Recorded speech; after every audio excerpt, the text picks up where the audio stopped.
खुदा के इनकारी जावेद अख्तर मुबाहिसे में नौजवान मुफ्ती से बुरी तरह पिट गए। भारत के दारुल हुकूमत नई दिल्ली में खुदा के वजूद के मौजू पर होने वाली ग्रैंड डिबेट में मारूफ फिल्मी नगमा निगार और एलानिया मुल्हिद जावेद अख्तर को नौजवान इस्लामी स्कॉलर मुफ्ती शुमाइल अहमद अब्दुल्ला नदवी ने मजबूत दलाइल के साथ मुकम्मल तौर पर नॉकआउट कर दिया। तफसीलात के मुताबिक मुफ्ती शुमाइल नदवी ने निहायत मुदल्लिल अंदाज में वजूद बारी ताला पर दलाइल पेश किए, जिनके सामने जावेद अख्तर के एतराजात कमजोर पड़ते चले गए और वो अपने मुल्हिदाना मौकिफ का दिफा न कर सके। अपने दलाइल में मुफ्ती शुमाइल नदवी ने कायनात को एक कंटेंजेंट हकीकत करार देते हुए कहा कि हर वो चीज जो खुद ब खुद मौजूद न हो वो किसी सबब की मोहताज होती है। उनके मुताबिक कायनात की मौजूदगी एक ऐसी लाजमी और अजली हस्ती की तरफ इशारा करती है जो खुद किसी सबब की मोहताज न हो। उन्होंने दलील दी कि लामहदूद असबाब का सिलसिला अक़ली तौर पर मुमकिन नहीं, इसलिए एक जरूरी वजूद का तसव्वुर नागुज़ीर है। वाज़ेह रहे कि इस डिबेट की तैयारी कई दिनों पर मुहित रही, जिसमें दोनों फरीक़ैन के दरमियान ईमेल के जरिए शराइत तय की गई। मकाम मुनाज़रा दिल्ली पर इत्तेफाक हुआ। सामीन की तादाद महदूद और दोनों जानिब से मुसावी रखी गई, जबकि वीडियो को बगैर एडिट दोनों फरीक़ैन को फराहम करने पर भी इत्तेफाक किया गया। प्रोग्राम की मेजबानी मारूफ सहाफ़ी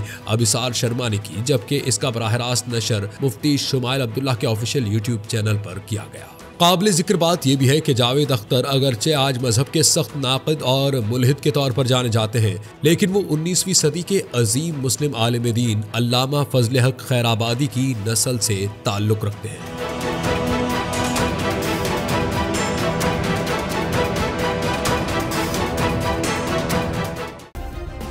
सब्सक्राइब करें और बेल दबाएं ताकि कोई खबर रह न जाए।